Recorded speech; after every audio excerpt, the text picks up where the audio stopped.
કહેવાય છે કે ગંગામાં સ્નાન દ્વારા, તેની પૂજા દ્વારા અઘોર પાપમાંથી પણ મુક્તિ મળે છે અને પુણ્યની થાય છે પ્રાપ્તિ. ત્યારે આવતીકાલે જ્યારે વૈશાખ સુદ સાતમ એટલે કે ગંગા સપ્તમીનો પર્વ છે, ત્યારે કેવી રીતે ગંગા નદીની પૃથ્વી પર થઈ ઉત્પત્તિ અને ગંગા સપ્તમીનો કેવો છે મહિમા, જણાવશે ગુરુજી પ્રફુલભાઈ પંડ્યા. જજાગ્રતો દૂરમુદૈતિ દૈવં તદુષુપ્તસ્ય તથૈવૈતિ દો રાંગમન જ્યોતિખાન જ્યોતિરેકંતન મે મનઃ શિવ સંકલ્પમસ્તુ. જય ભગવાન મિત્રો, હું છું પ્રફુલભાઈ પંડ્યા. ભક્તિ સંદેશ કાર્યક્રમની અંદર આપનું સ્વાગત છે. દર્શક મિત્રો, આજે હું જણાવીશ ગંગા મૈયાનું મહત્વ અને આવતીકાલે ગંગા પૂજન વિધિ. કેમ કે આવતીકાલે છે ગંગા સપ્તમી. ગંગા સપ્તમી એટલે ગંગાજીનું અવતરણ થયું હતું. એટલે ગંગા મૈયા જે દિવસે પૃથ્વી ઉપર આવ્યા એ દિવસને ગંગા સપ્તમી તરીકે આપણે ઉજવવામાં આવે છે.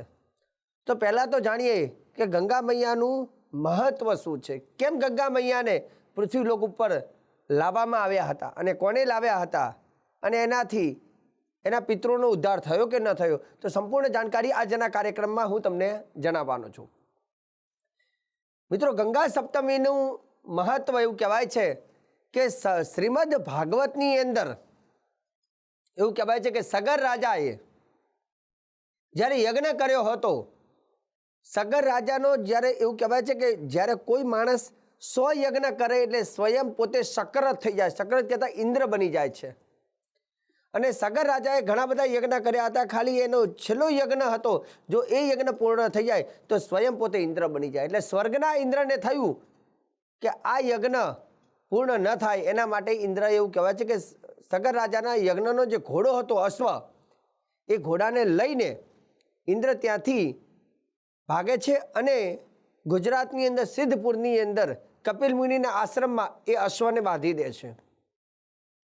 સગર રાજાના પુત્ર એવું કહેવાય છે કે એને ઘોડાને શોધતા શોધતા કપિલ મુનિના આશ્રમમાં આવ્યા અને એ અશ્વને ત્યાં જોયો. અને એ વખતે કપિલ ભગવાન એવું કહેવાય છે કે કપિલ મુનિને અહીંયા સગર રાજાના પુત્ર અપશબ્દ બોલવાથી ક્રોધાગ્નિ, કપિલ ભગવાને ક્રોધાગ્નિ ઉત્પન્ન કરી અને બધા જે પુત્રો હતા એને બધાને અગ્નિ દ્વારા દહન કરી દીધા, ક્રોધ અગ્નિ ઉત્પન્ન કરીને.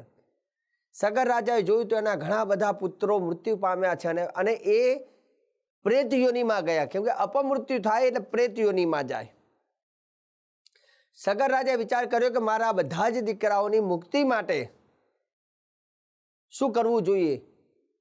તો અહીંયા સગર રાજાને કહેવામાં આવ્યું કે તમે ગંગાજીનું આવાહન કરો, ગંગાજી સ્વર્ગમાં છે અને પૃથ્વી ઉપર લાવો. સગર રાજા એવું એના પોતાના દીકરાઓના ઉદ્ધાર માટે તપ કર્યું.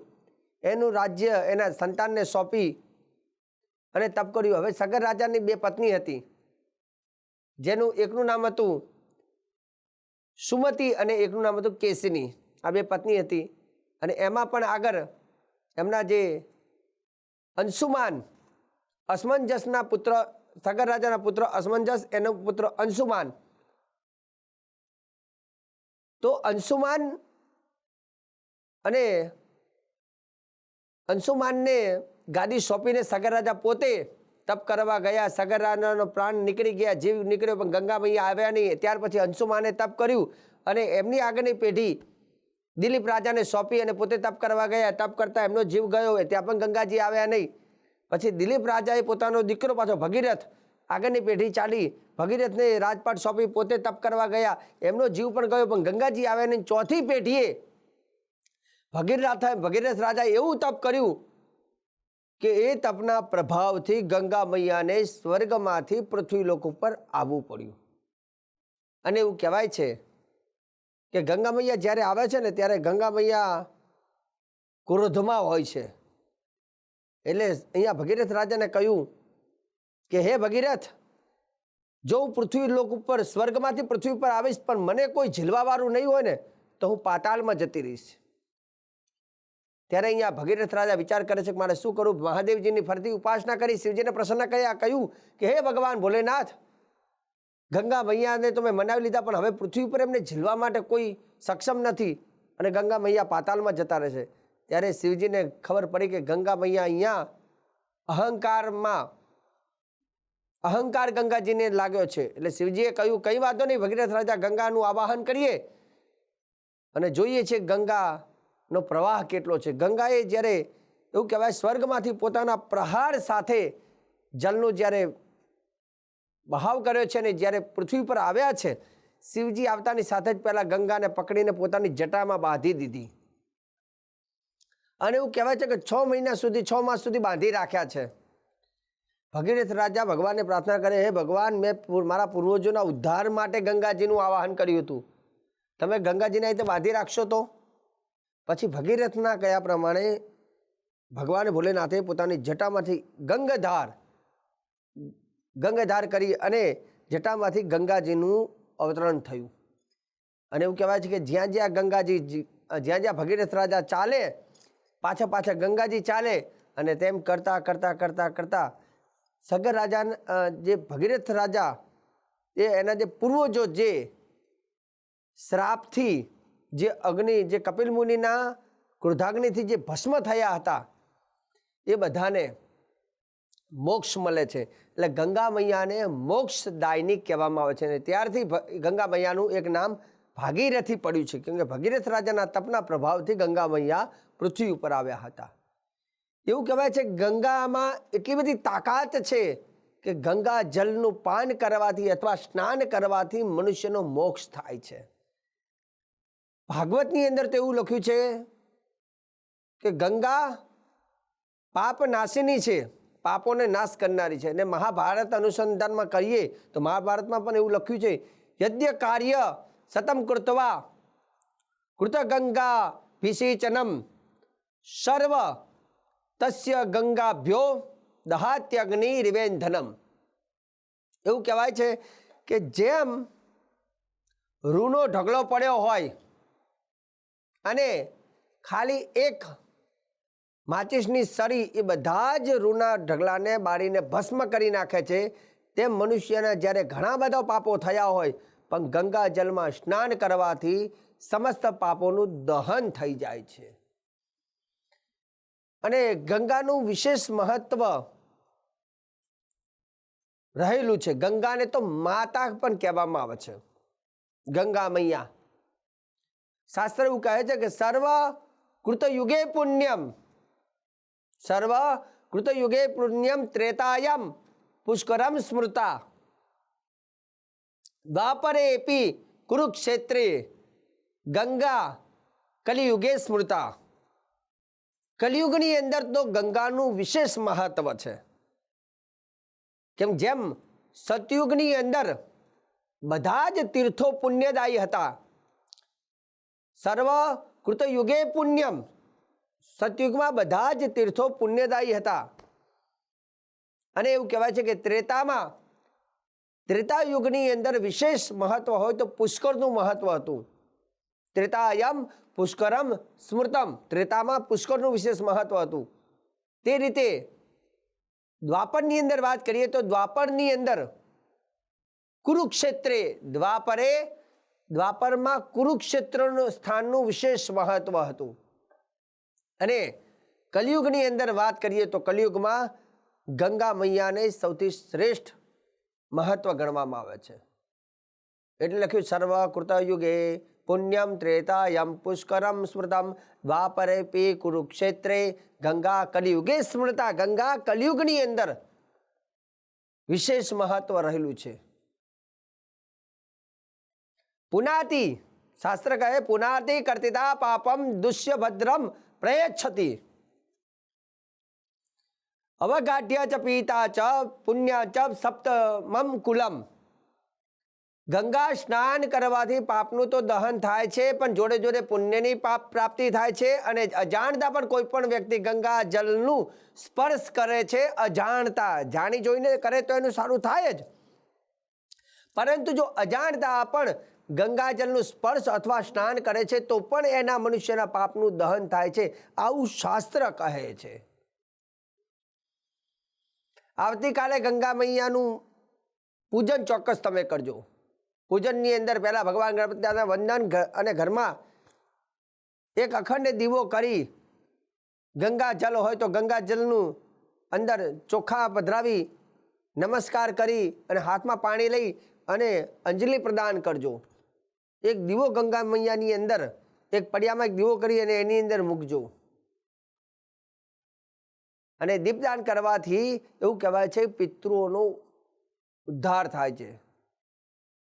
મંત્ર બોલવાનું ઓમ ગંગાયે નમઃ દીપમ સમર્પયામિ આટલું બોલીને દીવો મૂકવાથી એવું કહેવાય પડિયામાં દીવો મૂકવાથી વ્યક્તિ એના જે પૂર્વજો હોય છે એનો ઉદ્ધાર, જેમ ગંગા મૈયાએ ભગીરથ રાજાના કયા પ્રમાણે એના પૂર્વજોનો મોક્ષ કર્યો હતો તે રીતે તમારા કયા પ્રમાણે પણ તમે પણ ગંગા મૈયાને કહેશો તો એનાથી તમારા પૂર્વજોની શાંતિ થાય છે. કેમ કે ગંગામાં બહુ જ તાકાત છે. એવું કહેવાય છે કે આ કરવાથી ગંગા મૈયાના જલમાં દીવો કરવાથી મનુષ્યનું કલ્યાણ થાય છે અને 7 જન્મના કુળનો પિતૃનો ઉદ્ધાર થાય છે એવું પણ લખેલું છે. 7 જન્મ 7 પેઢીના પૂર્વજોનો ઉદ્ધાર થાય છે ગંગા પૂજન, સ્નાન અથવા દીપદાન કરવાથી. ગીતામાં પણ ગંગા વિશે ભગવાને લખ્યું છે સ્ત્રોત સમાસ્મી જાહ્નવી. સ્ત્રોત એટલે કે નદીઓમાં જો સૌથી શ્રેષ્ઠ હોય તો એ ગંગા છે. સ્કંદ પુરાણની અંદર પણ એનું વિશેષ ગંગા મૈયાનું લખ્યું છે. અનસ્તિ સંપૃષ્ટો દહનો હિ યથા દહેત અનિચ્છ તાપી સંજ્ઞાત ગંગા પાપમ તથા દહેત. એવું કહેવાય છે જે વ્યક્તિ ગંગા મૈયાની અંદર ખોબામાં જલ ભરીને અને પોતાના પિતૃનું નામ બોલીને અંજલિ આપે છે તો પિતૃને શાંતિ પણ મળે છે, પિતૃઓનો મોક્ષ પણ થાય છે. ગંગા જલનો છંટકાર જ કાફી છે. જેમ કે પૂજાપાઠ હોય તો આપણે શું કરીએ, પૂજાપાઠની અંદર પંડિતજી પહેલાં જ કહે કે ભાઈ ગંગાજલ લાવો, પહેલું છંટકાર કરે. કેમ કે કોઈ પણ જગ્યા ઉપર ગંગાજલનો છંટકાર કરવાથી તે સામગ્રી શુદ્ધ બને છે, વાતાવરણ શુદ્ધ બને છે અને આચમન 3 વખત જલ પીવડાવવાથી મનુષ્યનો દેહનો શુદ્ધિકરણ થાય છે. અરે એ તો ઠીક, બાકી મનુષ્યનું મૃત્યુ થાય ને તો મનુષ્યનું મૃત્યુ થાય ત્યારે પણ અગ્નિ સંસ્કાર પહેલાં એના મુખની અંદર ગંગા જલ થોડું પધરાવવામાં આવે છે. તુલસી તિલક કુશ ગોપી ચંદન ગંગોદક સ્નાન રહિત. શાસ્ત્ર કહે છે કે તેને ગંગા જલથી સ્નાન કરાવી પછી અગ્નિ સંસ્કાર કરાવવા જોઈએ. આવું શાસ્ત્રમાં પણ લખ્યું છે. તો ગંગા મૈયામાં તો ઘણી બધી તાકાત રહી છે. તો શક્ય હોય તો હરિદ્વાર જતા હોવ તો ચોક્કસ માં ગંગા મૈયાની અંદર પૂજન કરી અને માની ડૂબકી લગાવજો. રહી વાત ગંગા જલની અંદર એક એવું પણ મહત્વ કહ્યું છે કે જો કોઈ વ્યક્તિનું સ્વજનનું મૃત્યુ થાય તો એની અસ્થિ જે છે એ અસ્થિ ગંગા જલની અંદર પધરાવી જોઈએ. અને ગંગાજલ કેમ વિશેષ મહત્વ છે? કેમ કે ગંગાજલની અંદર અસ્થિ પધરાવવાથી એનું પ્રમાણ કુર્મ પુરાણની અંદર આપ્યું છે. જે વ્યક્તિ પોતાના પિતૃની અસ્થિ ગંગાજલમાં પધરાવે છે તો એનો શું ફાયદો? તો યાવસ્તિની ગંગાયામ તિષ્ઠતિ પુરુષસ્ય તુ યાવદ વર્ષ સહસ્રાણી સ્વર્ગલોકે વહીયતે. જે વ્યક્તિ પોતાના પિતૃઓનો અસ્થિ ગંગાજલની અંદર પધરાવે છે અને એ અસ્થિ જ્યારે ગંગાના પાણીમાં રહે છે અને જેટલા વર્ષો સુધી રહે છે તે જીવ તેટલા વર્ષો સુધી સ્વર્ગલોકે મહીયતે, સ્વર્ગલોકની અંદર આનંદ કરે છે. અને આવું કુર્મ પુરાણમાં લખેલું છે.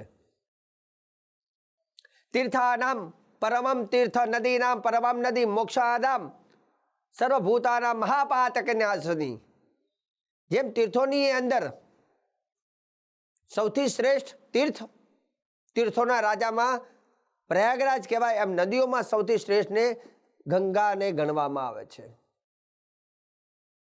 તો ગંગા મૈયાનું વિશેષ મહત્વ છે. આવતીકાલે છે ગંગા સપ્તમી. ચોક્કસ ઘરમાં ગંગાજલ હોય તો ગંગાજલથી આખા ઘરને શુદ્ધ કરજો. દેવી દેવતાઓને ગંગાજલથી સ્નાન કરાવજો. તમે પણ સ્નાન કરજો અને થોડું આચમન કરજો. અને ગંગાજલ ન હોય તો બજારની અંદર પણ ગંગાજલ અત્યારે હાલ તો મળી જાય છે. અને કદાચ તમે જો હરિદ્વાર જતા હો તો સ્વયંમાં ગંગા મૈયાનું પૂજન કરી અને સ્નાન કરજો. જેનાથી તમારા તો ઠીક પણ તમારા પૂર્વજો 7 પેઢીના પિતૃઓની પણ મુક્તિ થાય છે. કેમ કે કાલે ગંગા મૈયાનો સૌથી શ્રેષ્ઠ દિવસ એટલે ગંગા સપ્તમી, વૈશાખ સુદ સાતમ આવતીકાલે છે. દર્શક મિત્રો, આજે બહુ સુંદર મજાની મેં ગંગા સપ્તમી વિશે વાત કરી છે. આગળ પણ ભક્તિ સંદેશ કાર્યક્રમમાં હું પ્રફુલ્લ પંડ્યા તમને આગળ આવી જ જાણકારી, શ્રેષ્ઠ જાણકારી, સુંદર જાણકારી આપતો રહીશ. પરંતુ કાર્યક્રમ જોવાનું ચૂકતા નહીં. મને આપી દો રજા. જય ભગવાન.